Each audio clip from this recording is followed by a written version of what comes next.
Good morning, everyone. Phil here, and welcome to the Level 1 podcast. Welcome to the morning after my annual birthday bash marathon for this year.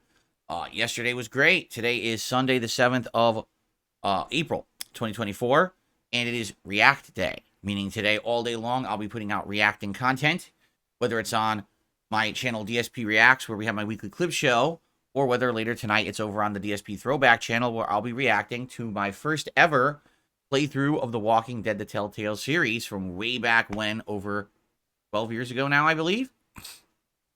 So good stuff today. And I just want to say thank you to anyone who attended the Marathon Live, to anyone who supported the Marathon Live, or to anyone who's now watching it after the fact, because the videos have been going live gradually overnight. And there's so many videos that came out of this event. That basically it could be very confusing to figure out where they are and what happened. We'll recap that a bit here today on the show. I got a little update for everybody in regards to this channel and its status, because, over the last few months, as you know, a lot has been going on with, the RPG overload, with the gifted memberships that were fake and all of that. And so people have been saying, gee, I'm just curious, what's going on with the channel? How's it doing? Because a lot of things have changed. I don't have certain things tracking the channel progress and stuff like that. So I'll give you an update on that this morning, because I actually checked it out. And basically, we don't have a lot to talk about today. There is no real gaming news going on right now. So more of a basic show. And if we feel like we want to do Q&A, if we feel like maybe we want to open up the suggestion box for the first time in a bit, or whatever we want to do, another more laid back show, just because there's not a lot to really discuss. So let's get started, shall we? So let's begin with yesterday, just kind of recapping everything that went down so you know where everything is, because the videos are all over the place. Yesterday's marathon went really, really well.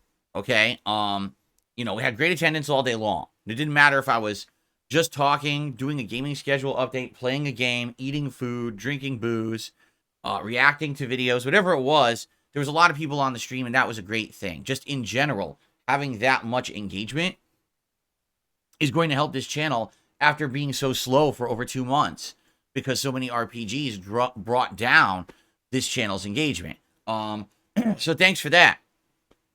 Many people literally popped their heads and said hello and then took off, and that was fine. And some people hung out for the whole thing, and some people were here for various parts that they were interested in. Because it was a more casualized stream, I didn't go crazy making tons of announcements all day about when we were changing what we were doing. I just wanted it to feel like a more relaxed party atmosphere, which it worked for sure. We actually had some new emotes. We had me in a party hat for the event, and it was very good in that regard. And I had a great time just relaxing. Again, I didn't have any party decorations. We didn't have party horns and party confetti or anything like that. Instead, it was just, hey, hang out with me all day. And it went really well in that regard. I think as I'm getting older, right, this is the case, is people just want to hang out. They just want to have a good time and relax and talk and shoot the shit and just enjoy each other's company, right? That's becoming more and more prevalent, as opposed to let's play a game all day, or let's do this agenda thing all day and we got to do it. We got to adhere to it and be strict to it. It was nice in that regard that people just wanted to hang out all day. But, people had a lot of interaction where they were voting on what we were doing during the course of the day. So let me break it down for you. So yesterday's podcast was one of the longest I've literally ever done. Over 2 hours, because people just kept talking and kept contributing and kept wanting it to go on and on. So we kept going basically until it finally kind of calmed down, which took over 2 hours. So it was a great show. And then we rolled into the schedule update. Now, I don't want to go into massive detail about the gaming schedule update. It's the highlighted video on this channel right now, and I kind of want to leave it the highlighted video on this channel for a week or two, just so a lot of people will check it out and know, oh, okay, these are the games Phil is interested in. Because if I don't do that, what'll end up happening is it's as if I didn't make it. And then every day people are just going to come by and say, what are you playing? What are you playing? What are you playing? So whenever someone comes by and says, hey, Phil, what are you playing? I'm going to say, check out the schedule update. It's the, featured video on the main channel page. So it was about an hour long, and we went through all the months, right? April, May, June, July, August, into September. And the good news is we now have a good idea of the gaming landscape, okay? The bad news is there seem to be giant holes in the gaming schedule where there's just nothing coming out. So I'll give you an example. This month, we already have a good rotation. We've got Elden Ring that's going to be going on probably till the end of the month because I'm going to try to do as much content as I can before we put it on hiatus and prepare for the DLC. We've got the conclusion of Alone in the Dark tomorrow. We've got Helldivers 2, which is now in the rotation, and people are craving me to play it, so I'm going to be playing it probably a good amount each week. We got Street Fighter 6 back in the rotation, which is great. I'm not going to be playing that a ton, but maybe, a couple times a week as a multiplayer stream. That's really good. And of course, I am going to begin my co-op playthrough with my wife of Beyond Two Souls probably this coming Wednesday night. We'll talk about the schedule in a bit because it did change this week. Her work schedule changed and it shifted everything around. So we'll talk about that in a sec. But outside of all that, basically once we finish Alone in the Dark, we're going to have kind of a gap in the schedule. We're going to have like one game spot to do something. Okay? And what should it be? Well, everyone's of a different opinion. One thing it's not going to be is an RPG. We have put RPGs on hiatus. There's been too many of them in the rotation. They killed the channel. Like, again, not to beat the dead horse, but this channel's engagement and views plummeted for 2 months when I was playing nonstop Baldur's Gate 3 and Like a Dragon. It really killed the channel. As much as you could say, oh, well, the streams were supported. That's true, but this channel doesn't exist only on tips on a stream. It exists on overall health of the channel. People coming to the channel, watching the videos, engaging with the content. That in turn brings more eyes to the channel, brings ad revenue, brings other things. I don't have those things anymore. And we're going to talk about that in a moment because some people have been asking about memberships and the like. And I finally have an update for you on that because the dust has settled. Let's put it that way so I can actually give you some answers now. But anyway, we basically need a solid game in the rotation that people are going to want to see.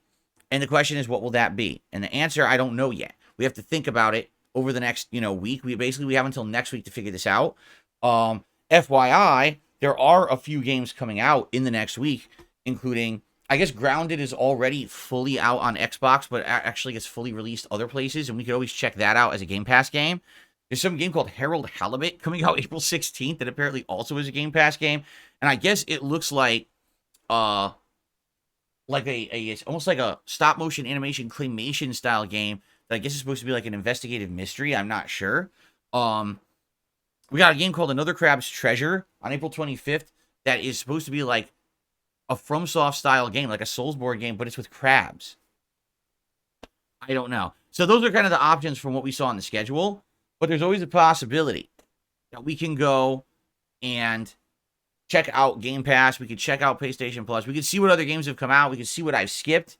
And we could possibly go back and play another game in the rotation for the rest of the month, What we also found out is early May has nothing. Like, there is nothing going on in May until May 21st. And then there's, like, ridiculous amounts of games through the end of the month. So we have 3 weeks in May to kind of continue on with whatever we want, but what are we going to do? We got to figure that out. What games do people want in the rotation? Same thing with June. Like, the second half of June is incredibly packed, but the first half of June is empty. So again, we're going to have to adjust and figure out what people want. The summer is almost completely dead, but I think the problem with that, not really a problem. The thing with that is we haven't hit the week of, say, Summer Game Pass and stuff like that yet. And I think what will happen is in May and June, you're going to see a lot of digital events and things talking about games release dates and everything, and it's going to update, right? So in that case, I think we'll be fine once we get to the summer. Also, there's always a possibility of some special events I can hold, marathons, react events, and things like that during the summertime when there's not a lot going on in games, okay?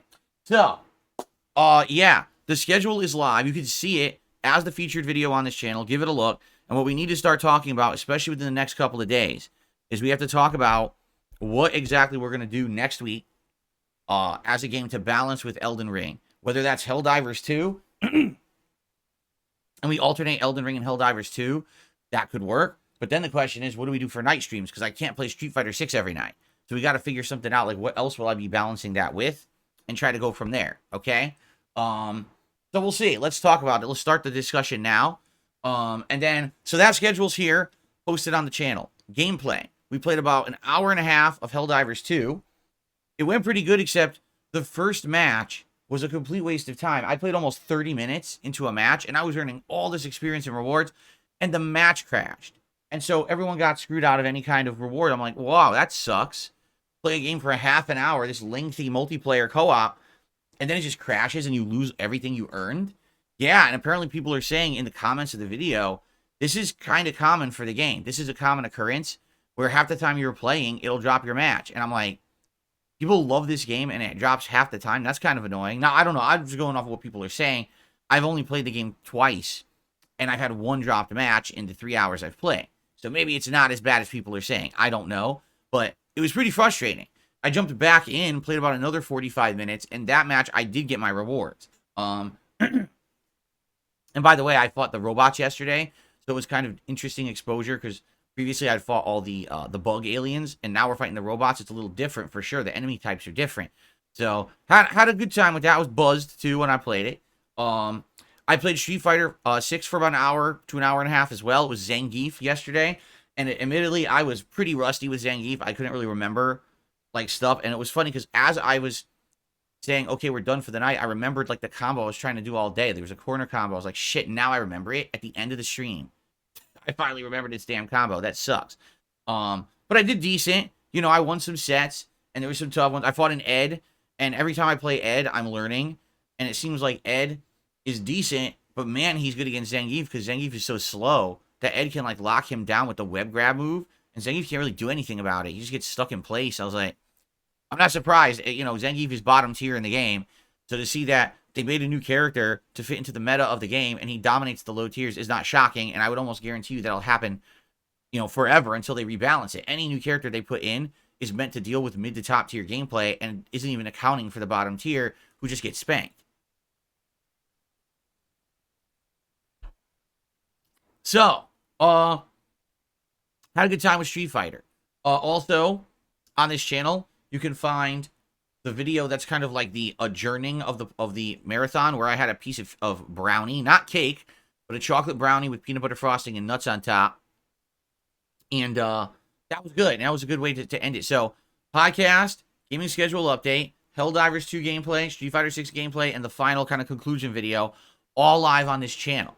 On the DSP React channel is a food vlog where I did an episode of Feasting with Phil, and it was Korean barbecue, spicy pork platter with a bunch of cool, interesting sides. I had never had Korean barbecue ever in any of my content here on YouTube, and so it was really fun to do it and show off a different kind of cuisine. People seem to enjoy it live. Hope you guys will enjoy it. I made it the featured video over there, since the last featured video was back from the other marathon that I did in February, which was me doing the DSP tries on the Mr. Beast candy bars that sucked. So in this case, something a little different for the featured video. All right, so give that a look. And then the other interesting thing we did is for about 90 minutes, I reacted to about 9 or 10 of my most viewed videos of all time on YouTube as a Retro React special. And that was really cool because we noticed a few interesting patterns about the videos. Number one, a lot of them had to do with Marvel video games or superhero video games in general. You know, Spider-Man, Batman, those were very popular. Why? Because, you know, at the time, this was when the Marvel Universe MCU was starting, you know, 10, 15 years ago. So people were very excited for those movies. And to see video games of Marvel or Batman, remember Batman was coming out of its Christopher Nolan trilogy arc, was very exciting for people to experience that stuff. So, you know, I was one of the few people who was covering those games on launch day and doing big epic playthroughs of them. So those videos just hit the algorithm right. But on some other things we noticed is that looking over my history of my most viewed videos of all time, not even exaggerating because I wish it was an exaggeration, half of these videos show that I was actually doing innovative things on YouTube that before they were popular, I was trying them. For example, when I started on YouTube, I didn't do gameplay playthroughs. I did clips. I would do a minute here, 2 minutes here, highlights of a playthrough. You know, today they're called YouTube Shorts or the TikTok edits or whatever you want to call them. But back then, that's actually how I was starting with content. That was my original content for YouTube. And then after doing that for several months, people actually said, we'd prefer to see you do the whole raw playthrough without clipping out so much. We actually want to see all the gameplay. And that's when I started doing raw playthroughs rather than the clips. Co-op. One of my most viewed videos of all time is a Resident Evil 5 co-op DLC where it was the Rise of, or Lost in Nightmares. And it was of a style that absolutely nobody was doing on YouTube at the time. No one was doing two people sitting down, couch co-op style gameplay like that. And then all of a sudden, I do it, and then it becomes popular. Then you got a ton of other YouTubers who come in, who have big production budgets, who have all these fucking editors and shit, and they come in and they do exactly what we did, only with better production quality, and they get noticed for it, right? Also, the video essay, which is all the rage today on YouTube. People coming out with anywhere from 15-minute to hour, 2-hour-long essays about topics. I did that. I did a video essay on what I felt at the time was the worst video game I'd ever played in 2016, and the video got over 1 million views. Within a week, by the way. It was like a week and it got 1 million views. So, again, all these things that people have done over the years and gotten popular and prominent on YouTube, I was kind of doing before them. It's just that a lot of the stuff I decided not to stick with because either I didn't find it fun, right? Or, for whatever reason, it didn't make sense in the kind of content that I made. For example, with the video essay, I had a channel where I was doing that kind of thing constantly, and it was successful. That channel was making me lots of money. And then YouTube changed everything. They decided to just start demonetizing YouTube channels, and they decided to get hit with the adpocalypse and lose all their ad revenue. So it was like, I can't really make a living doing those essays anymore. Or I was doing in-depth reviews and all kinds of stuff. I couldn't make a living doing it because it just wasn't making money anymore. It was either getting demonetized for literally no good reason because their algorithms don't work, or I was making almost nothing because the ad revenue had shrunk. So I just stopped doing it, But anyway, yeah, definitely check it out. So the first video of me reacting to Spider-Man Shattered Dimensions and I believe a Batman Arkham video where I played as the Joker is already live on the Throwback channel. And within a half an hour, part 2 will go live. And that one features a good variety of stuff. I think that one has like Spider-Man Web of Shadows. It has the Resident Evil co-op and other things. And there's going to be a part 3 tomorrow at noon, also on the DSP Throwback channel. And that's going to feature a good variety of stuff, including that video essay I mentioned, as well as like me playing Need for Speed on PS4 launch day and other various things. So good stuff to check out. If you're interested in my history and maybe you haven't been around the block and watched my old stuff, it's a good like viewing, tasting of the kind of stuff that I used to do. Okay. And that'll be, again, slowly going live 1 video a day for the next 3 days on DSP Throwback. So that was all the content. I mean, tons of content came out yesterday. I hope you'll check it out everywhere. I don't know if any of it will catch on, because the thing is, when you make that much content in a day, it's kind of all over the place. If I just played one game, probably it would be more prominent than, oh, he did a million things. But I hope you'll give it a look when you get a chance. It's a little bit of something for everybody, okay? Now, what I'd like to do briefly is answer all of your questions, because people have been asking for the last couple of months, well, what is the status of DSP Gaming? You had all these abusable memberships that were gifted to the channel. This YouTube loophole where you could essentially mass buy memberships by using a VPN and buy them for pennies. So you could do like a 50 member bomb for like $2, right? And so it was killing this channel. People were coming and gifting memberships. And what ended up happening was everyone who normally would get a legit membership got a gifted one. So now they're like, well, I'm not going to buy one. I already got it. And sadly, I hate to say it, what happens is when people get something for free, now they tend to never want to pay for it ever again, right? Well, I already got it for free. So why would I pay for it on the back end? The problem with that is that memberships have been a key part of the success of this channel since I came to YouTube full-time 3 years ago. People, always like the memberships. You get access to all these cool emotes that people are now using in chat. And by the way, enjoy the new ones, because every day it seems like we're getting some new ones now, thanks to my editing team who come in there and willy-nilly check a trend. Like, for example, recently the red fedora has been a trend, so someone made a red fedora emote, and people are really liking that one, okay? So there you go. Anyway, so basically, all the people who used to have these memberships stopped paying for them because they were getting them for free. And it hurt this channel greatly at a time when already my channel was in decline because I was playing so many RPGs and I was losing views and engagement. Then people stopped paying for memberships. So to give you some perspective, okay, I actually looked into this to try to compare. Last year, around this time of the year, all right, and think of it this way. Around this time of the year last year was a very dramatic and negative time for me. I had just come off the stupid Side Scrollers interview that essentially was a bait and switch. I thought it was one thing. It ended up being a way for them to basically make fun of me for weeks and make money on my behalf. And when they did that, a lot of people saw me in a very negative light. So actually support on this channel declined for a bit. Okay? And my memberships around this time of year last year were fluctuating between anywhere around, say, 550 members to up to like 700. Now, I've been above that. In fact, at the end of last year, I was over 800 members. Okay? But it fluctuates. It goes all over the place. All right? But just to give you some perspective, you know, anywhere between like 550 to 700 was around where I was around April, May of last year. Well, finally, the air has cleared here with all these gifted memberships because as of like a few days ago, they all expired. And I looked into it. This channel was down to 300 members. I want you to think about that. So a channel that before all this happened, before people found a way to abuse the system, used to have between 550 to 700 pay memberships, now has less than half of what it used to have.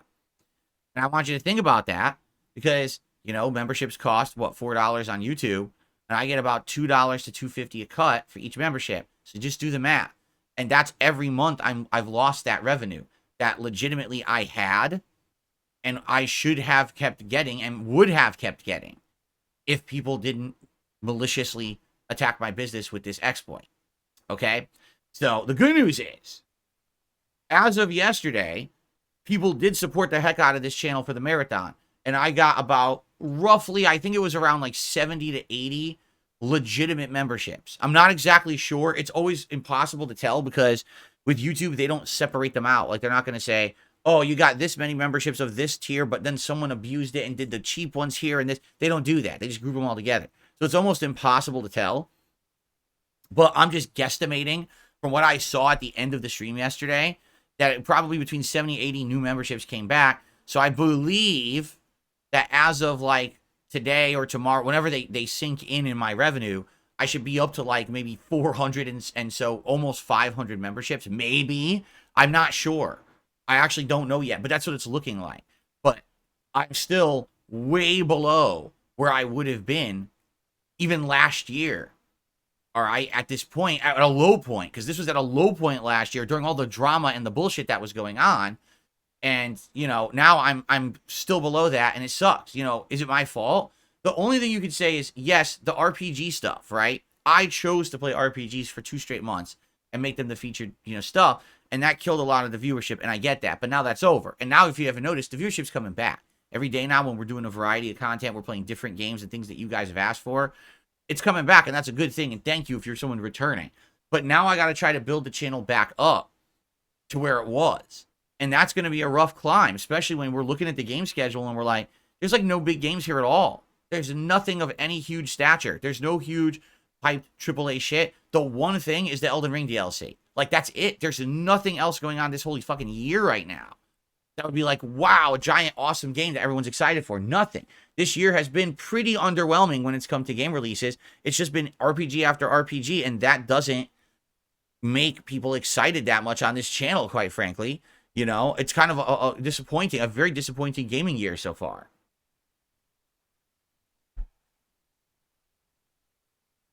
What's going on, everyone? Some people are saying hello. What's up, Maximum Turbo? What's up, Captain DCW? How you guys doing? So, that's what's going on. You know, right now the channel, sadly, it's coming back with views. It's coming back with engagement. Yesterday was a great step towards that with the birthday marathon where people were very supportive. But I'm still way behind where I was. And that's why things are tough and rough right now and tight, and it sucks. You know, I don't like that. I like having that flexibility. Last year, things were getting much better by the end of the year. Basically, when Street Fighter 6 hit last year, it was going really, really good. And, you know, by the end of the year, things were looking up. Like, wow, this next year could be great. Maybe I can finally do some upgrades to equipment. I could do this and that. And then immediately in January, the fake memberships hit. And it's like, well, you know, what are you going to do now? I mean, who knew this exploit even existed or it could be this bad? And what's happened is a lot of people gravitated away from the channel during the RPG stuff. So now I'm doing what you guys want. It would absolutely be great if you could support the channel in some way, notably becoming a member. If you were one previously and you're not anymore, you're not going to get a free gifted membership, all right? When these trolls come in and try to do it now, I ban them. That way they don't hurt the channel anymore. So Those days are over. It would be great if you could support the channel with a legit membership, or if you're a supporter of this channel and you like the content and you like the changes I'm making because I'm listening to feedback and trying to play the stuff you guys want, gifted memberships, legit gifted memberships, that is, would be absolutely appreciated. Okay? So please consider it. Those would be two great ways to help out the channel. Of course, there's many other ways as well that we talk about every day, but the memberships right now would be amazing, and it would be very helpful if I could get back to the level that I was at before all this nonsense. Like I said, back in December, we were over 800 members and climbing. It was going an upward trend, and it was only when this exploit was found and abused that basically this channel got hurt so badly. All right? So please consider helping this channel with a membership if you could. Okay? Cool. All right. So that's that. That's the update on that because people have been asking. So there you go. Let's talk about the schedule.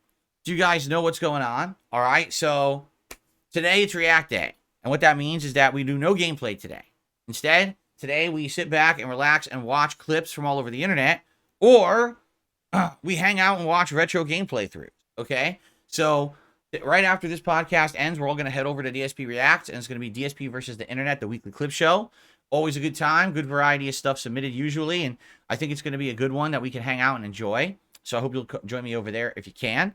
Tonight at 6:45 p.m. Pacific time on my late stream over on the DSP Throwback channel, it's going to be me reacting to The Walking Dead, the Telltale series, Season 1, Episode 1. I know that's like a huge mouthful, because at first it was just The Walking Dead game. But then they made multiple seasons. And then there's multiple episodes of each season. And then they made other Walking Dead games, so you have to clarify, oh, it's the Telltale series, so people know that it's the narrative-based game. And it's like, oh my god, now it's such a fucking mouthful. You don't even know, what's what. So, The Walking Dead, when I played it in 2012, was groundbreaking. And what I mean by that is, it was a time when the zombie craze was at its height in 2012-ish. People were so excited for Walking Dead. They loved the show. They loved everything around it, okay? And it wasn't like today where there's 10 spin-off shows and other shit. It was just, at that time, coming to the height of its popularity on TV. And so, it was really cool that people wanted something interactive in the Walking Dead universe like that. And the Telltale series allowed you to make some interesting, hard, critical, moral choices regarding a cast of characters trying to survive in this zombie apocalypse. Completely new characters from the TV show. It wasn't anyone who was like, oh, it's the story of Rick and the survivors. It was completely different, and that was cool. It was refreshing and new to see other characters in this setting. And so it was really, really well done. And I remember as I went through that season, it got more tense and more tense, and certain characters would die or disappear from it and then come back later, and all this crazy shit going on. And I remember at the end, one of the most emotional times I've ever had in gaming. It was probably the first time in my entire, 4 years there that I was doing gameplay on YouTube. It was the first time that I legit teared up at a video game because it was so emotional. It really was like super duper emotional for me to finish that game. So, people remember the playthrough as a very meaningful one. And when we were doing the Heavy Rain Retro React, people kept asking me during the Heavy Rain, would I do The Walking Dead? Because that's the other narrative-based game that always stands out and people remember. And I was like, well, I would definitely consider it.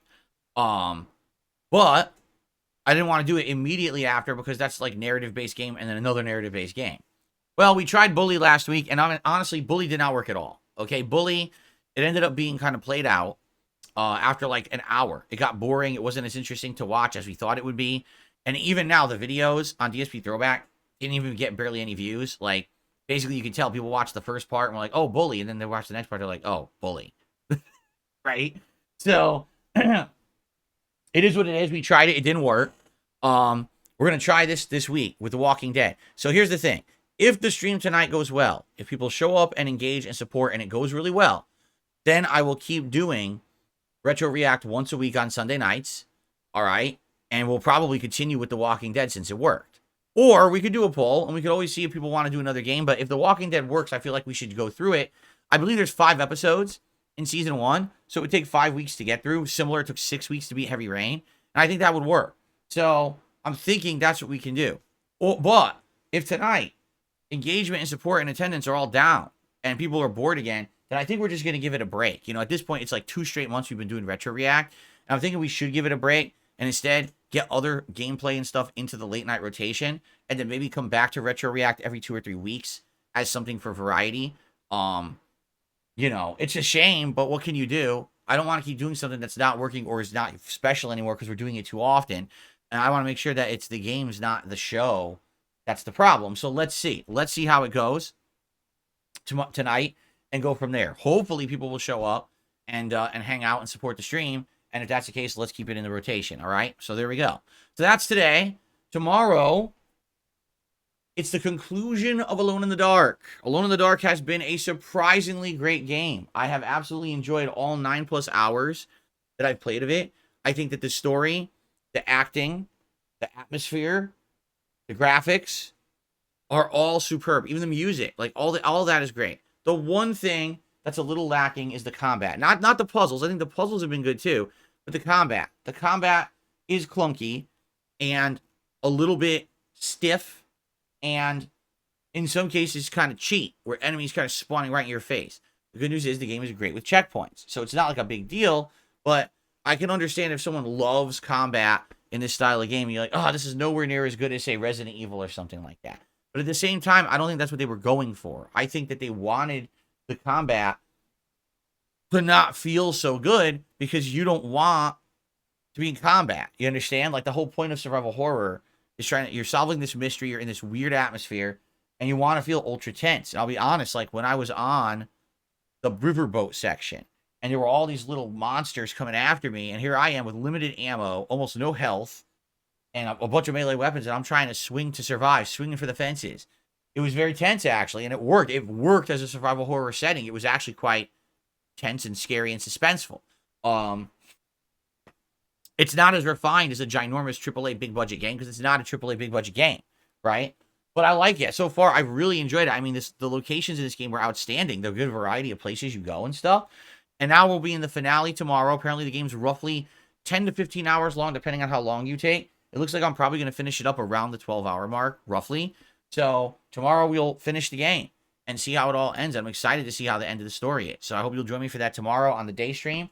There will be no late stream on Monday night. I have to film my private Patreon videos for the month. The good news is this is the one batch of them for the month, and after this, I'm done with that, and I can be here for double streams every day moving forward for the rest of the month. It's not like last month where literally week after week after week I had to keep missing streams. It's all set for this time, okay? Cool. Now, Tuesday, I come back full force with a full day of streaming, and Tuesday, it's going to be Helldivers 2. Did I say it was going to be Helldivers 2? We could do either order, because here's the thing. The 2-day streams coming up will either be Helldivers 2 or Elden Ring. I can play either game. It doesn't really matter which I play as the day stream. Either one works. So whatever order you guys want, if you want Helldivers first, and then Elden Ring, or if you want Elden Ring first, and then Helldivers, we could do either one on Tuesday, okay? Tuesday night, I'm going to do some more Street Fighter 6.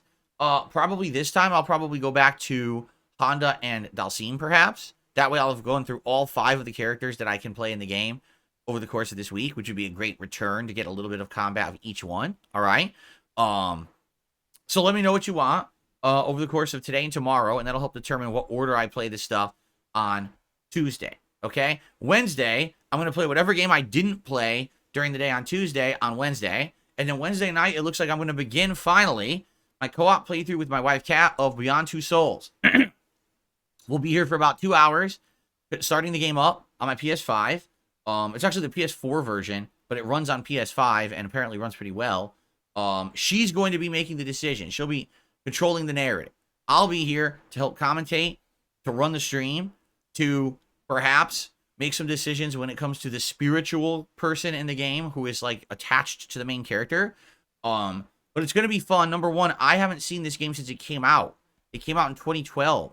So it's been, 12 years since I saw the playthrough. Or it was either 2012 or 2013. It's been 11 or 12 years. It's been a long-ass time. And I've never watched a playthrough of this before. So I've only done my own playthrough that long ago. I'm sure there's tons of the game I'm not going to remember, okay? She's never played it. She's never seen it. this will be her first exposure to the game ever. And she loves these Quantic Dream style games, so she's excited to play this one. So we will start that co-op playthrough on Wednesday night. I hope that you guys, if you can make it, will come join us. It should be a fun thing. And it's probably something we'll do maybe once a week moving forward. It really depends on timing. And right now, her work schedule is a little weird and all over the place. So we're kind of uncertain what's going to happen with her work schedule.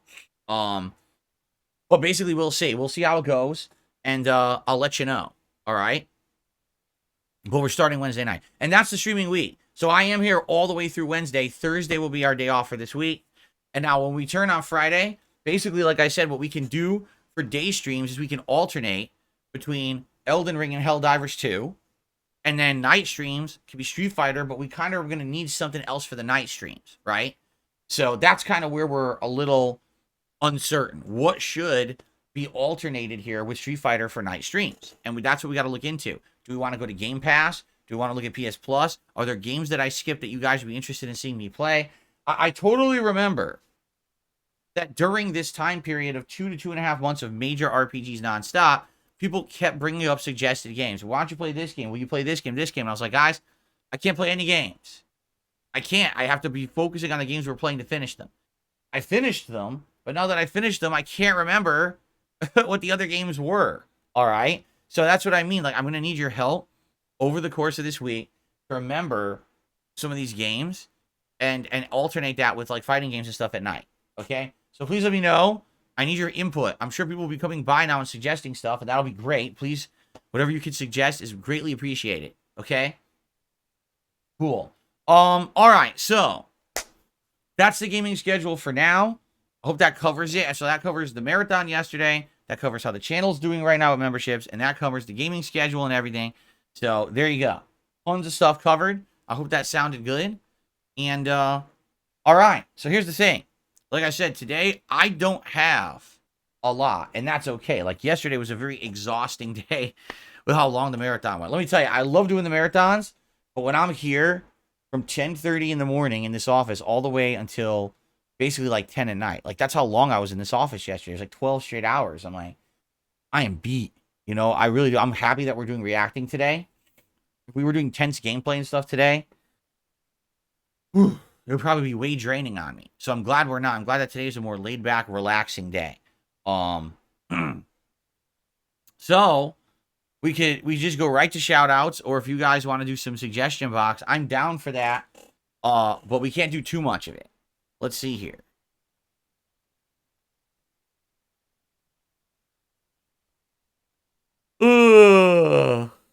As you can see, I am beat. Like, I'm very exhausted from yesterday. I'm going to hit the refresh button.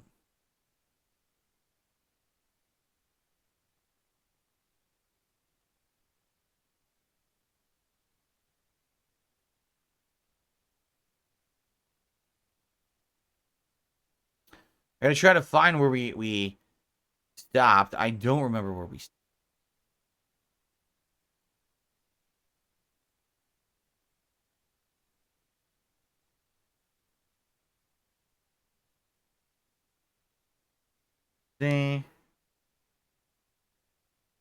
Okay, so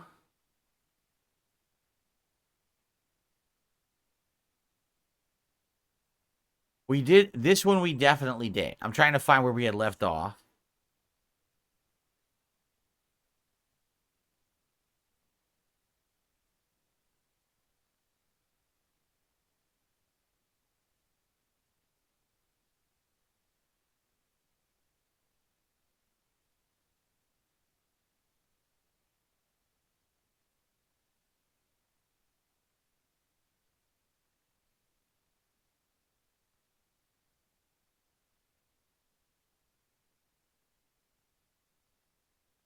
All right, I'm just gonna say this: if you're gonna do suggestions in the suggestion box, do suggestions one at a time. Too many people now. Like, it's just like 17 paragraphs.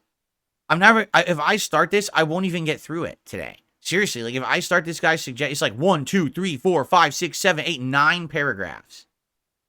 It's a suggestion box. It's not an essay box. It's not write me a fucking book report box. It's just leave a little suggestion of improvement. This is like a laundry list of things, I'm not going to get through this. Like, this is actually a waste of time because if I start, like I said, I mean, we're already at 11:56. You know, I would probably take like 20 minutes to do suggestion box. I can't even get through this guy's post in 20 minutes. All right? So please, if you're going to do suggestion box, try to fucking do something that's concise and or organized and separated into... Here's another one. You know what? I'm just going to ignore everyone that posted up 17 things in one post because, again, you missed the point of the suggestion box. I don't think you understand what it is. It's not the bitch box where you literally list 5,000 things in a row. You have to... I'm not even kidding. There's 2 posts in a row like this from 2 completely different people. It's like 1, 2, 3, 4, 5, 6, 7, 8, 9, 10, 11, 12. It's like I would have to spend the entire podcast going through the post. So I'm not going to do that. Instead, post concise things. Take the one big suggestion you think could improve things and post it up as a post, and I can go through them and it's digestible.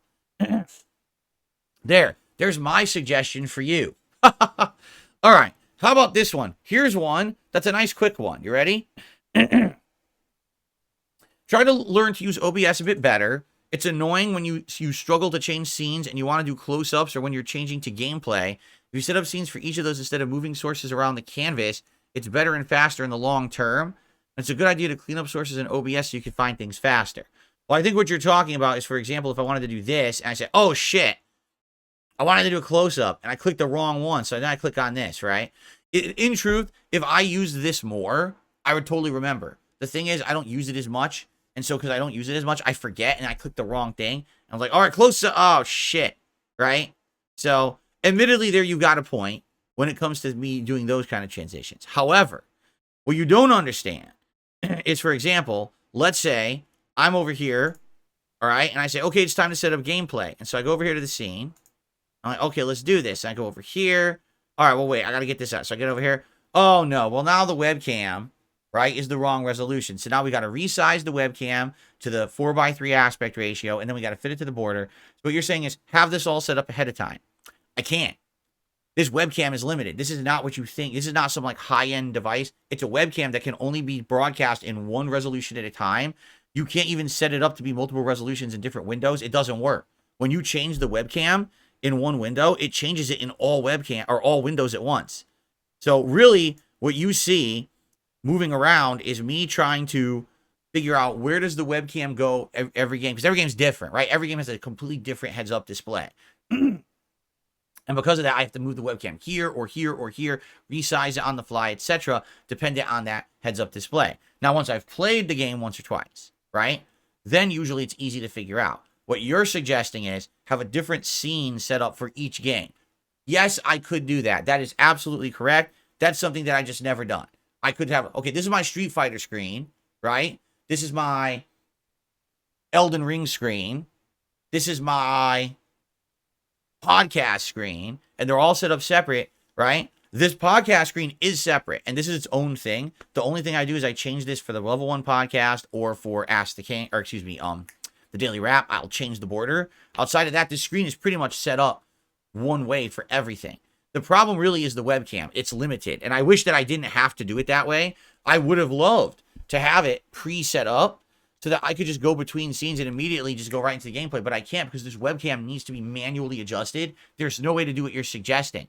Now, if other people have figured out ways to do it, it's likely because they don't have this webcam. They probably have a better device that actually can change resolutions when you go to different scenes in OBS. This one doesn't do that. It just stays locked at that same resolution. So, fair enough when it comes to learning better OBS. For me, it's literally because I just don't use it as much. Like how often these days do I say no?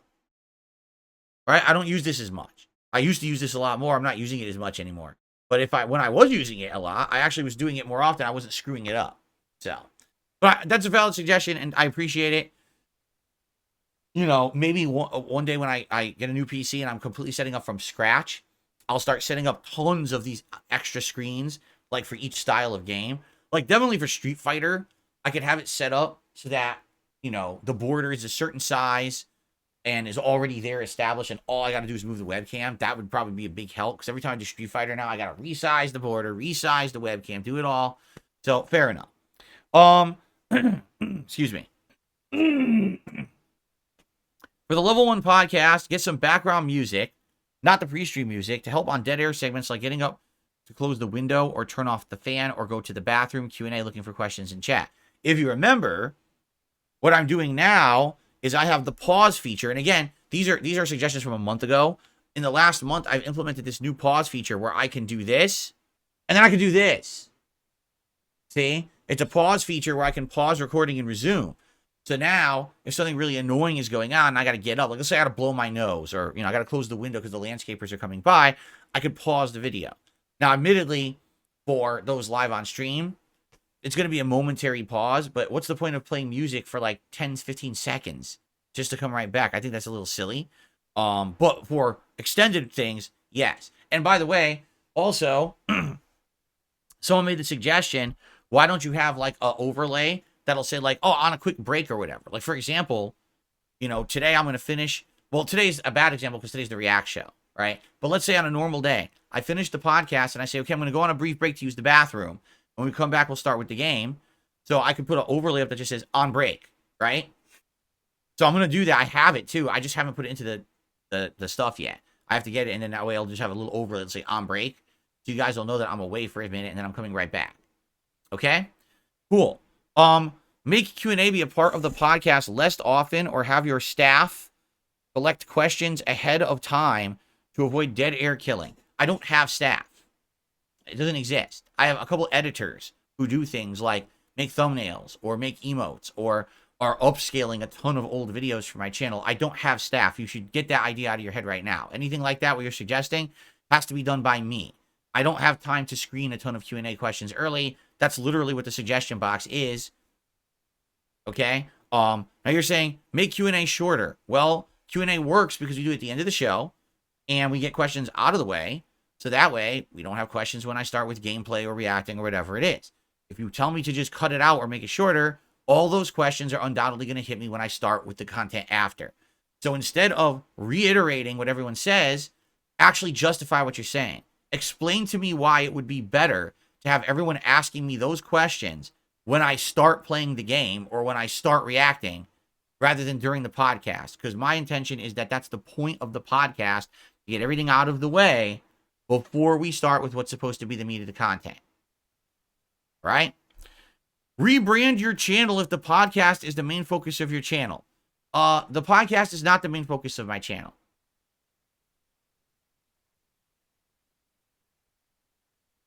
Change tip rewards because they're overplayed by now. That, I'll agree with you. When we started with tip rewards many years ago, it was a joke. Like it was, oh, raise a certain amount and I'll put on the vest. And the vest was a meme. And the meme persisted for months and months.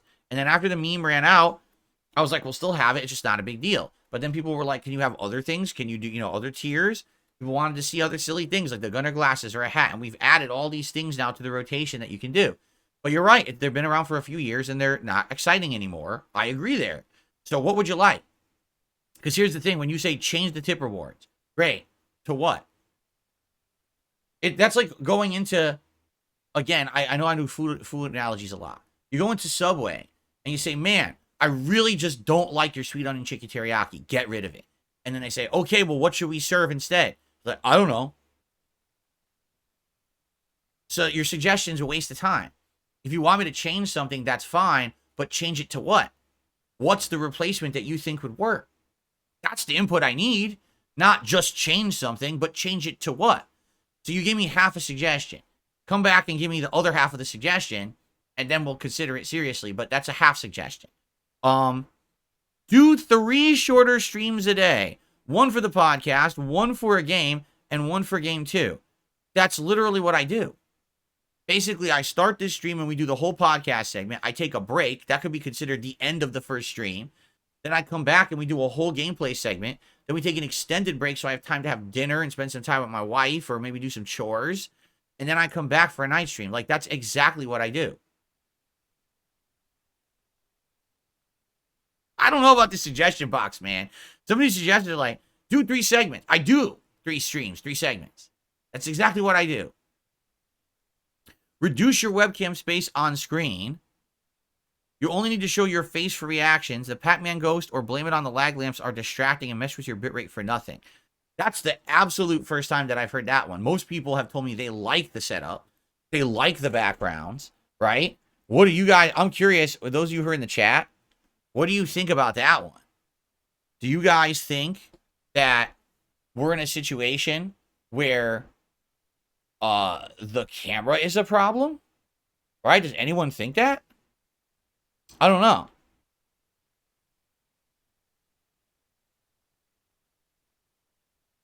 Okay, someone actually already banned that guy? Okay. Obviously, guys, I wasn't looking at chat because I'm doing suggestion box.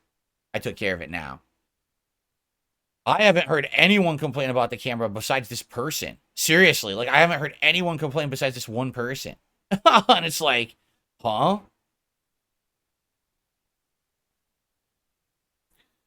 So, I don't know. Unless more people complain about that one, I don't think that's something that's going to be changing. And also, make the camera smaller. Does anyone think the camera is way too big? Get a new microphone. Here's the thing. We've already fixed this. Because, again, these suggestions are a month old. They're like, get a new mic. Your audio's too low and blah, blah, blah. Everything's fine now, right? In the last month, we've made audio improvements. So the volume's louder. We have filters on the mic. The pop guard's different. Since we made all these changes, I think the audio's better on the mic, correct? So that one was legit. I agree with you that there was problems with the mic, and I think they've all been fixed. Okay. So here's someone saying, lots of your fans want there to be a top super chatter leaderboard. You said this is not possible because of the different currencies. How about this? Super chats are made with US dollars, euros, and British pounds are eligible for the leaderboard. Euros and pounds are more valuable than a dollar. With those, you know it's slightly more than the amount would be in dollars, so you don't have to convert a less valued currency amount to USD. This might be unfair to those who don't live in countries of those currencies, but I'm sure the majority would like to change. Even then, if you were to say, get a 10 euro super chat, treat it the same as a $10 super chat. Sure, it might be unfair to Europeans, but at least it would allow you to easily put a top super chatter in the leaderboard. I could. If people really wanted that, we could do that. And the thing is, that's going to give less people opportunity, right, to really get highlighted. Because if you remember, the way that I do this leaderboard is, yes, we do top tipper, but we do last super chatter, which basically means when people super chat, they're always going to get highlighted on the leaderboard unless there's like 10 super chats in succession, boom, boom, boom, boom, boom, right? So, yeah, like the way I see it, I like this because it basically think of it this way. Most people who tip, all right, are usually coming in here to do some pretty significant contributions. We get some pretty big tips. I would definitely say we get way more big tips than we get super chats. Okay, not to say that I'm not appreciative or that we don't get super chats that are big. We do sometimes. It's just not as often. Usually people who come in to do super chats are just tossing $1, $2, right? Maybe $5, and that's great. And again, no problem there. But the biggest contributions are usually coming in as tips, right? So doing a top tips leaderboard makes sense. When literally the vast majority of super chats I'm getting in a day are $1, $2, $1.50. Right? Maybe $5. Does it really make sense to have a top super chat leaderboard? Well, what ended up happening is if one person does a sizable super chat, they're on there all day and nobody else will get that recognition. Right now, tons of people get recognition because of the way I set it up. But listen, I could change it if people were interested. Again, you're right. The currency conversion has always been the thing holding me back. It's annoying that YouTube doesn't do that. And therefore, I can't really, tell the difference. Like right now, I couldn't tell you if a euro, a pound, or a dollar is more valuable. I guess you say that both the euro and the pound is more valuable than the dollar. But how do you discern between? I don't know. I just have to lie or guess. And there's going to be mistakes made then, if that's the case. You know what I'm saying? Definitely, there'll be situations where I think one thing's more and it's not. And then people will probably complain, right? So it's really on you guys. Let me know if people think that that's a good suggestion. Hey, start doing top super chat instead of last super chat. That's something that I'd be willing to try. I don't know how well it's going to work. But let me know. Okay? Let's see here. Why not go back to games you like and do challenge runs? For example, complete a game using only X weapon. Try and follow some fun achievements. Maybe do good bad decisions on a playthrough like Paragon or Renegade and Mass Effect or shorter games. I think others can tell you if you're enjoying a game or not. It does a lot to your performance as a content creator. That's why I think going back to games you love and like, maybe spicing up the playthroughs with hurdles, challenges, or just different approaches creates unique, fun, and memorable experiences. You could use tip goals to incentivize viewers to unlock these playthroughs. Well, what do you guys think? I guess the question is, what kind of games, right, would you guys think would work for that for me? I'm honestly not sure. You know, I think the reason why you never see me do that is because I'm a variety creator. If I were someone who only played fighting games, who only played FromSoft games, who only played Call of Duty, then it'd be like, okay, well, you need to add these X factors in there because, man, does it get boring once you're just playing one style of game over and over and it's the same thing in a loop, right? So, okay, I know for a fact there's people who play FromSoft games like crazy, and they're in their second, third, fourth run of the game. So now it's the naked run. Now it's the fist run. Now it's this certain sword run. Use craftable items run. Like someone had just said yesterday during the birthday marathon that there's some guy. I know who he is. He's, I think, Lobos Jr. I think he's a FromSoft player, right? Like he plays all the Dark Souls games. And they're like, he's already in his second run of Dragon's Dogma 2 playing it completely differently. And I'm like, see, that's what he does. But that's because that's the kind of game he plays. He plays that style. So he has to do those variables to keep content rolling. Because without that, he's dead in the water. There's nothing else to do. With me, I always have games to play because I'm a variety creator. I can play a jillion different games. I've never really heard anyone say, hey, go back and do another run of this game with this variable. And I've suggested that, actually, over the years. Remember, I said we could do, like, challenge runs of classic Super Mario where I have to beat a stage in a certain amount of time or, you know, only use a certain kind of weapon. We were doing that in Call of Duty. Do an all-knife match. Do an all-handgun match. Or how many kills can I get in the match, right? We were doing these things with bounties and other things over the years. And they were fun. So if you guys have ideas of stuff like that, I'd be open to it for sure. Let me know. I would like, again, I like the suggestion, but I need more specific examples. You gave me a generalized suggestion. I like the generalized suggestion. For example, right now, in the next week, we're going to have to find something else to do to put into the rotation as like a night stream. Maybe we could do some challenge run night streams in games. But what would you guys like to see me do? What would the challenge runs be? Right? I need feedback on that. Okay? Cool. It's already 12:14. I feel like we should get to shout-outs now. I feel like if we don't get to shout-outs now, we're going to end up going way late. So I think we'll do that. And by the way, pretty funny. I started doing suggestion box, and we lost over 50 viewers. No, we didn't. Wait a minute. Oh. That was weird. It said that we did, and then it went right back. Okay, never mind. I don't know what happened there. My leaderboard said we were down to 300 viewers, then it went back up to 350 instantly. I was like, how do we lose 50 viewers? I don't know. Anyway, let's do some shout-outs. So we start off today with a $1 tip. Wait a minute. What am I doing that for? I have to do the YouTube side of stuff first. My bad. Sorry, guys. YouTube side of stuff first. Then we'll get the tips. So Africa did a $5 super chat. Thank you for that. Hawkey became a member this morning. Thank you, Hawkey, for the membership. BB Phil did a €5 super chat. And said, I've already rewatched yesterday's feast twice. The meat looked succulent. Well, there you go.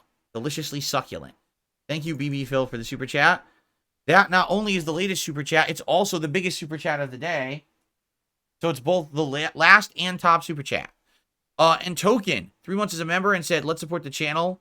Heart emoji. Thank you very much, Token. Okay. Now we can get to tips. And we start off today with a $1 tip. From someone who wants to be unbanned. I can see if I can do this fast.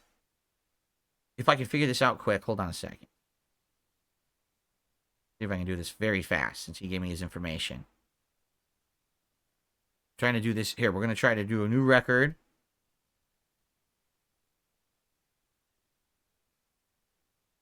I will say this, that YouTube has dramatically improved stuff in the last few months. So now I no longer need your channel URL to find you on YouTube.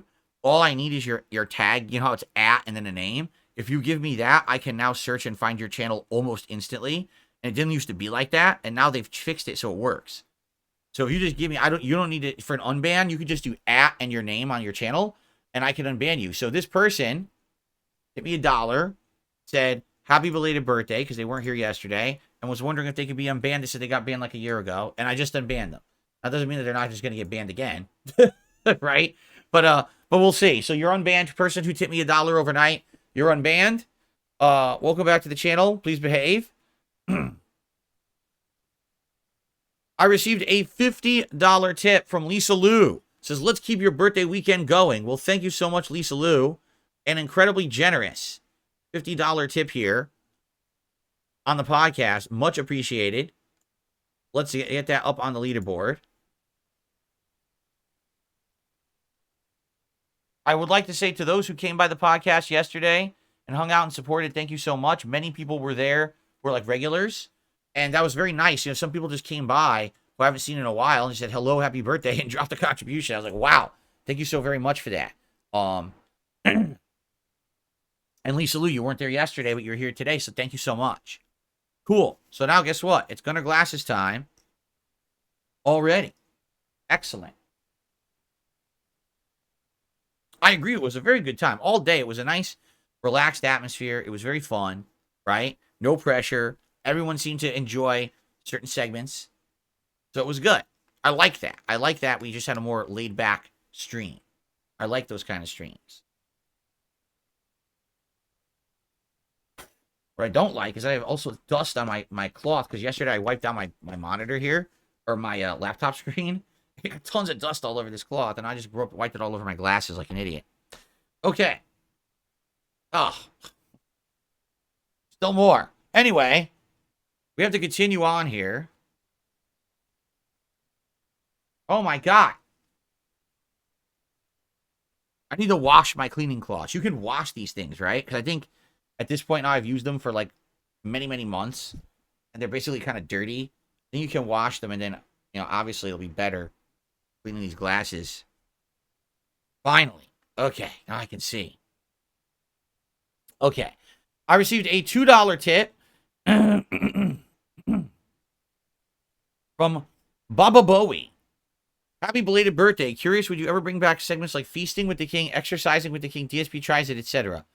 First of all, there never was an Exercising with the King. I don't even know what that means. We never did that before. I don't even know where you heard that. Feasting with the King, we did one yesterday. It was called Feasting with Phil, and it was me eating Korean food. So, yes, that will come back periodically during certain events. Like, for example, yesterday, my wife did not cook. Instead, we ordered, and then Feasting with Phil returned. DSP Tries It will only come back for special occasions if I have a really good idea. Like that Mr. Beast candy bar was a good one to do. Anything else that pops up like that over time, maybe I would do, but it's not going to be something that I consistently do or anything like that. Thank you for the $2 tip. I received another $2 tip. Again from Baba Bowie. He says, could you do a Boxing with the King where you train to fight another YouTuber? No. I'm not a complete jackass moron who doesn't have content to put on the internet that anyone enjoys, and I have to do a publicity stunt in order to get people to watch me. I actually have content people like. That's legitimate, positive content. I don't need to pretend to punch someone in the face in order to get any kind of popularity on the internet. So, thanks for the $2 tip. Okay.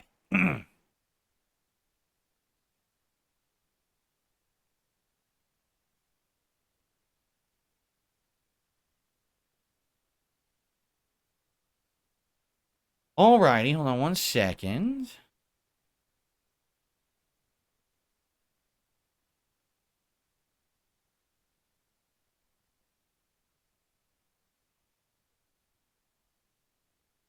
I'm trying to get this to load. It's being a pain. Okay. I received a $20 tip from 1 Minute Man. He says, hi, Phil. You asked for feedback, so here's mine. Baldur's Gate 3 with a salami. He wants me to replay Baldur's Gate 3 only using a salami as a weapon for the entirety of the game. There you go. I think I'm going to pass on that one. I think that's a challenge run that maybe is better suited for people who, I don't know, like handling salami or something. I don't know. Not me. All right, but thank you very much, 1 Minute Man, for the $20 tip. I appreciate that. Okay. Cool. Yes, exactly. Maximum Turbo says RPG Overload is over on this channel. It is. We're done with RPG Overload. All right. So, I've gotten through all the shout outs. If you guys have some questions or things you'd like to discuss, let me know. And we'll do a little bit of Q&A before we end the show. Derek says, thanks for a fun birthday bash yesterday. I had a lot of fun. I fell asleep near the end. Derek, I will say this. I'm sorry we didn't check out your questionnaire. I know you put time and effort into it. The thing is, people told me apparently that site is known to be troll abusing. Like, if we put the link up, trolls could have gone and I guess abused the poll and just skewed it or screwed it up. I don't even know what it was. I guess they could have like done stupid answers or something. So as soon as people said, oh, it's opportunity for trolls to get involved, I said, I'm not even going to waste time. I'm not even going to try it because, like I said, I want to avoid giving my trolls any kind of opportunity to mess with anything, right? The less opportunity they have to be involved with my stuff, the better. And so it makes more sense. Wow, that is way off. It makes more sense to say, hey, if the trolls are going to have any kind of involvement, skip it. And that's what I did. So I apologize for that. I didn't really understand. I thought what it was going to be was just like a fun questionnaire for us to go through about my past or whatever. And we would do it live together. But then when I found out there was an interactive part of it where people were going to be going and doing it. And Derek says, oh, I could have removed the trolls. Dude, do you understand that 99% of the responses would have been troll responses, right? It would have been the whole thing. It would have just been people flooding it with gross stuff. You don't want to. Trust me. I have been there, done that with this kind of stuff, right? I've played Jackbox Party Pack and this shit. You don't want to have any involvement in it. You trust me. It's the last thing you want to do. Yes, Skiznal, these are Gunner glasses.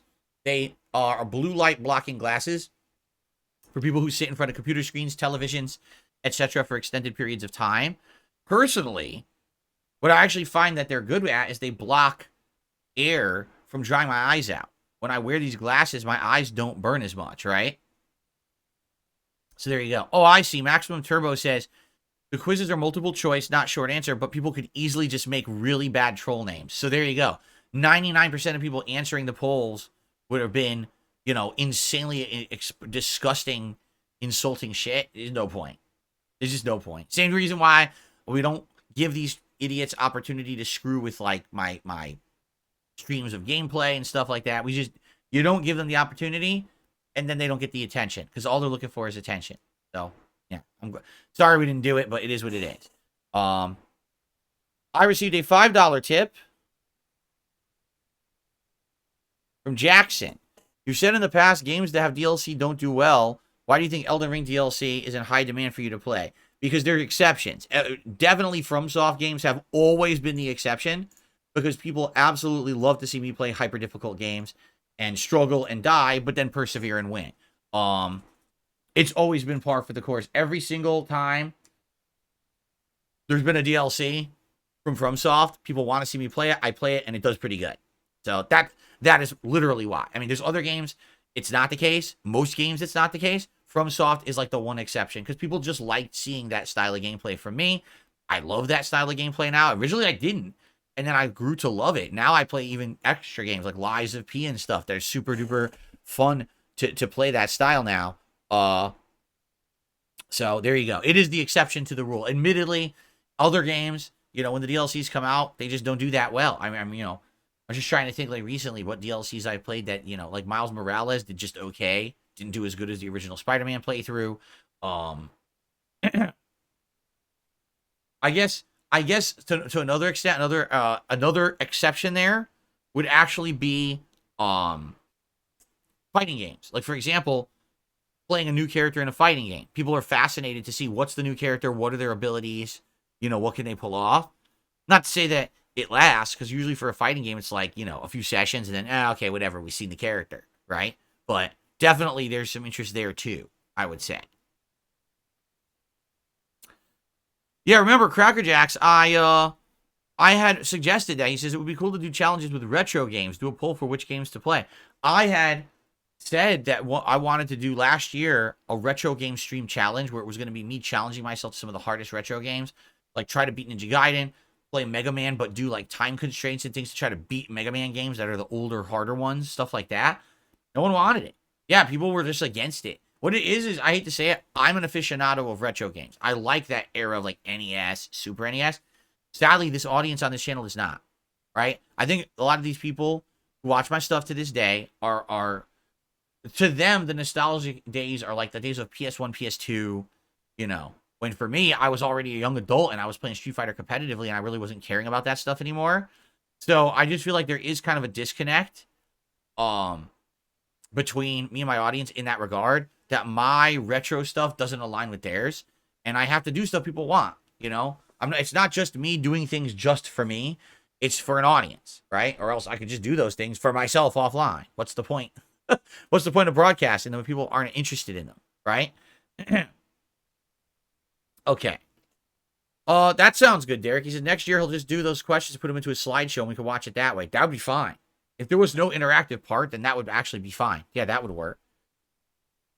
I received a $1 tip from Baba Bowie. Thanks for answering my questions. Why do you call it Feasting with Phil instead of Feasting with the King? Because that whole King moniker we got rid of. Now remember, I think it's funny. I think calling me the King of Gaming or the King of Retro or the King of whatever is funny. But remember that at one time I was also known as the King of Hate, and that was a moniker that was supposed to mean that I own all the hate that's thrown against me, and I use that hatred that says, you're not good enough, you're a piece of crap, you're a bad person, and I use that to motivate myself to do better and actually persevere over my haters, right? But sadly, what my haters did is they made a whole campaign saying, oh, he's the King of Hate because he's a sexist, he's a racist, he's a bigot, he's this and that. They literally compiled an entire amalgamation of like bad clips of me from like 10, 15 years ago, back during the days when I did risque commentary. And they sent it out across the internet to all the companies that I was doing business with and basically got me banned from all of them. This is why I lost my partnership with Twitch. This is why I lost my Teespring store. This is why some of the services that do pop-ups didn't want to process my PayPal tips anymore. All because of this nonsense. Okay? So I have 100% just stopped using that whole King or King of Hate moniker stuff because people just lie about what it means and spread misinformation. And sadly, a lot of people are just gullible idiots and believe it rather than actually looking into the research for 5 seconds and saying, oh, that's not what it is. You're full of crap. They'd rather just believe it because they're stupid, right? So it is what it is. You know, there's no reason to do Feasting with the King when I'm not really calling myself the king anymore. You know, it's still a joke. I still think it's funny. It's, you know, I never really was the king of anything, obviously. But I definitely think that it's better to get rid of it. It's been like about a year and a half now that we haven't been using it anymore. You know, my website doesn't exist. I don't have and I no longer have the kingofhate.com website doesn't exist anymore. You know, all that association has been disconnected and discontinued. Doesn't exist anymore. So there you go.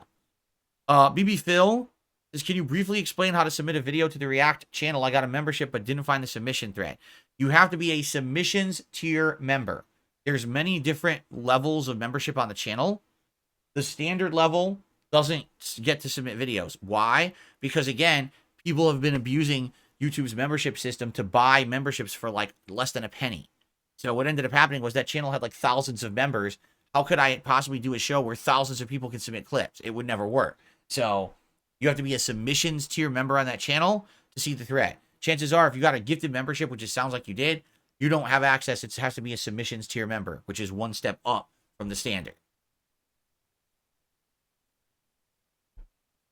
Stealthy Kubo says, how about the Ninja Gaiden collection on PS4? 3 games from the 2010 era of Team Ninja.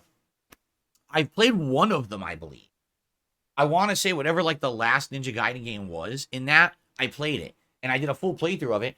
And honestly, I didn't even find it that tough. Like, I thought that it was decently challenging, but it wasn't like over the top difficult like a lot of people had said the games were. I think I played Ninja Gaiden Black at one point for like a retro marathon or something, and that one is tough. Like, I got to a boss, and the boss was just ridiculously difficult. I mean, it's always a possibility if people were interested in something like that, but you know, no one really has asked for anything like that. We'll see.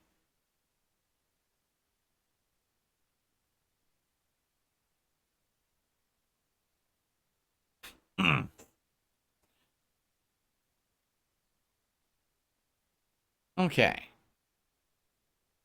What's my favorite Assassin's Creed game? Either the entire trilogy of 2, but notably I think Brotherhood was my favorite in that trilogy, or Black Flag. My least liked one for a long time was 3, because I hated Connor. But perhaps Now it would probably be like either Unity or something like that. I don't know. Oh, also, I really like Odyssey. I thought out of the last 3 that they made, well, I guess now it would be 4. But out of the last 3, I really liked Odyssey. I thought Odyssey was really well done.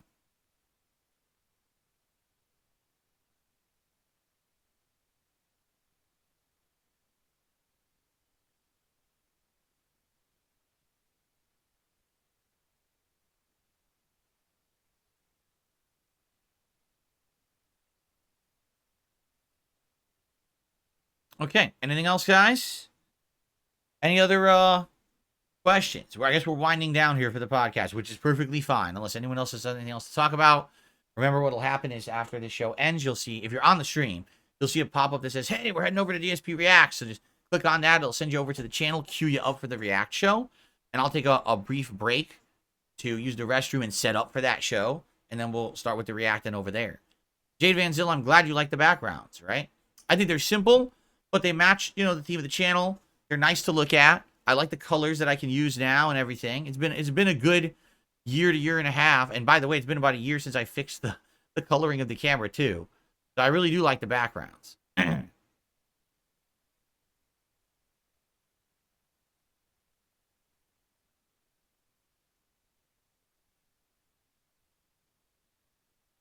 Oh, let's see here.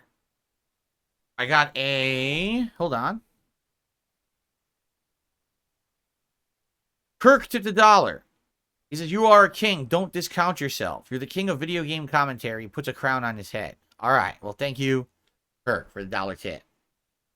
He said something nice and not offensive. Thank you, Kirk.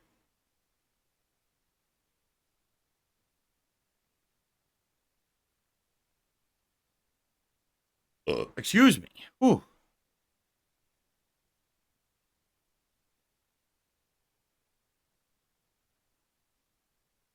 No, I haven't had the website for a while. See, a lot of people didn't realize this. They're like, oh, your website doesn't exist anymore? No, I got rid of it. There's no reason to have that site. That site sat around for 2-3 years unused. I used it like once a year. Now, anything that I do, I implement polls on, the community threads of my YouTube channels. I have no reason whatsoever to have a website anymore. And I was paying money every month to keep that site for years unused. It was really stupid. And I just wanted to be safe. I wanted to be sure that I didn't need it anymore. And ultimately, I don't. It has no use anymore, so I got rid of it.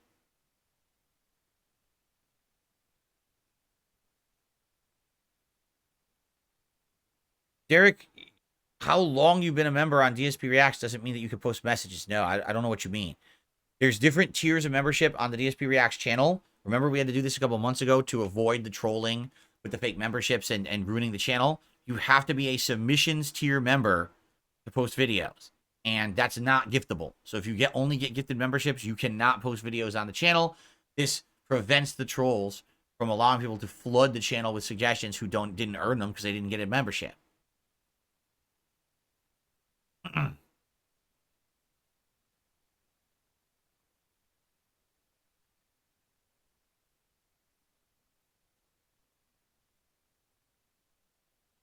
Social media killed dedicated websites, says Nico. Pretty much, right? Everyone has either a Reddit thread or they've got community posts on various sites or whatever. I got a Twitter account. I got a freaking TikTok. You don't really need a dedicated website anymore. There was a time when having my own website was a godsend. If you remember, many years ago, I used to do, before the trolling and shit, when people actually liked me, I would actually run entire events based off my website, where it would be like, you got to post up in a thread, and we're going to organize a multiplayer event. They figure out, where you are in the world and what platform you play on, and then we could do different time zone segments. And the big thing that I got out of my website was the Hardcore Gaming Season giveaway. Who remembers that? That ran for many years. I want to say like 5+ years. Every year during the fall gaming season, when all the games are coming out at once, between like September to December, literally once a week, I would give away some stuff. Sometimes it would be a game. Sometimes it would be some merch. Sometimes it would be like the collector's edition content of a game that I didn't really care to keep because I was buying all the collector's editions when I was doing my release day unboxing series. Hell, I gave away a PlayStation 4 console at the launch of the console. I gave one away within the first month the console had released to a fan. So, you know, it was fun. And what happens is since people had to post on my site to get into those, it controlled the contest, right? Anywhere else, it was like, people could game the system or whatever. But on my site, I controlled it all. So, I mean, no exaggeration. I always would get hundreds, sometimes thousands of people posting up to try to win that stuff. And then I would just do a random number generator. Boop, 422. And I would go to post number 422. That was the winner. I would contact them, get their information, and send off whatever the giveaway was for that month to them. And man, let me tell you, it was not cheap, because back then, you know, we're talking over a decade ago, I had a huge fan base of people all over the world. Half the time I was shipping stuff to Florida. Florida. Why did I say Florida? I have no idea. I was going to say I was shipping stuff to Europe, Asia, other places, and the shipping cost was ridiculous. It was like, you know, $50 to ship a game. The game's not worth $50. I'm paying $50 to ship this across the globe, you know? But you know what? Back then, I was pretty much rolling in dough. I'm not going to lie. I was making tons of money on YouTube. I didn't really care about the cost. It was just a nice thing to do for fans. That was a huge thing. That was, the website was absolutely used for very regularly. Outside of that, I mean, I'll be honest, the website was always kind of a focus of trolls. Once the trolling started with "this is how you don't play," basically the trolls would just go to the site and constantly post up toxic shit, and I just didn't have the time to moderate it. So then I had a moderator team, and then, you know, that became too much of a chore. I never really used the site that much. It was usually like, for Ask the King, we would do, and we don't do Ask the King anymore, but for Ask the King, that's where a lot of the questions for Ask the King would be posted, okay?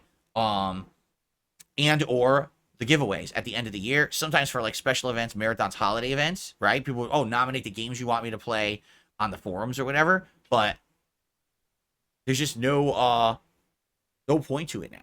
What did I drip on my shirt? Where do you see a drip?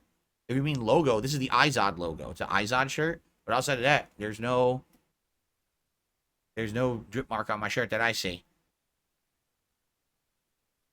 Yeah, Darcy Access forums are just a relic nowadays. It's all about Discord. If you remember, well, a major use of my site was when I wanted to live stream, but I didn't want to live stream on Twitch, I used the main page of my website to have an embedded live stream.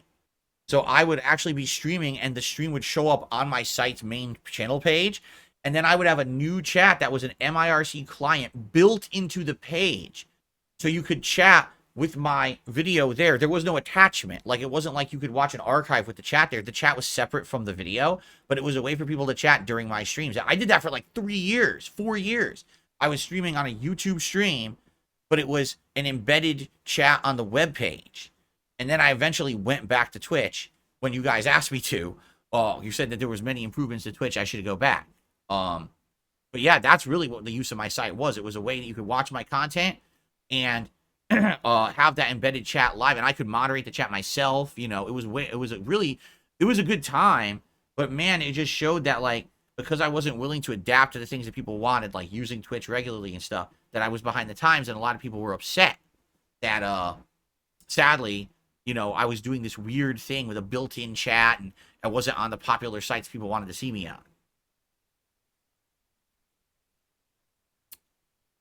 Was I hungover this morning? No. Yesterday I only had 2 drinks over the course of the day. No, I wasn't hungover this morning. Yeah, Darziak says, one thing I missed from that site, the page showed all your YouTube playthroughs in a list. Too bad YouTube changed it. YouTube used to have, what are they called? Their RSS feeds, I think they're called. So they used to send these feeds out that you could program into your own site. So therefore, essentially, your site could be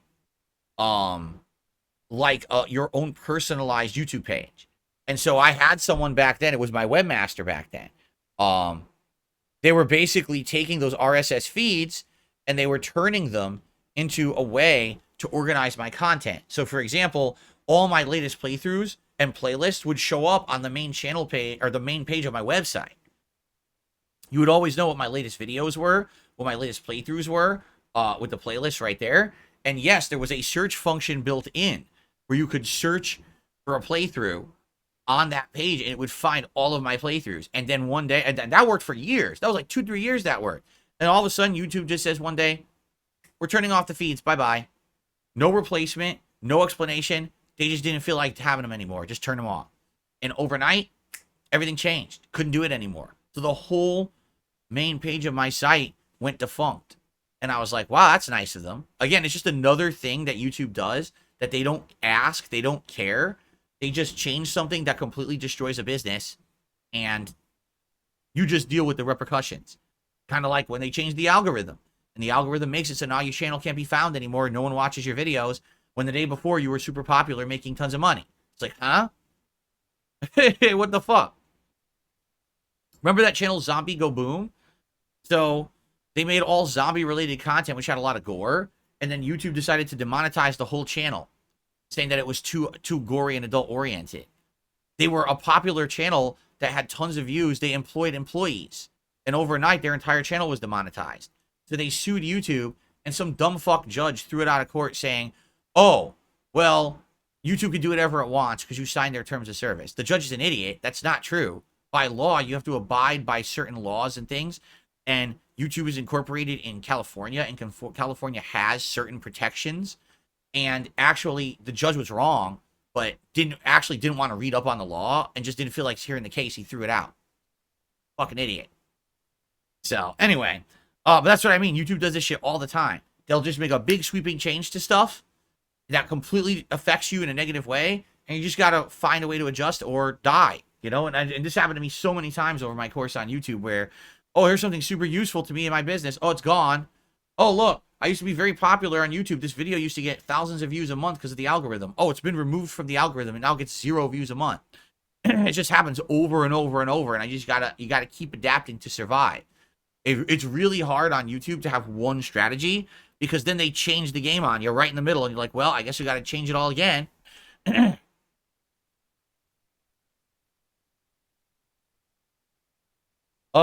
got a $1 tip. Would you stream on TikTok or Elon Musk's X? No, I don't see the point. I don't think that would benefit the business. I don't think it's going to get me any more exposure to stream on those sites.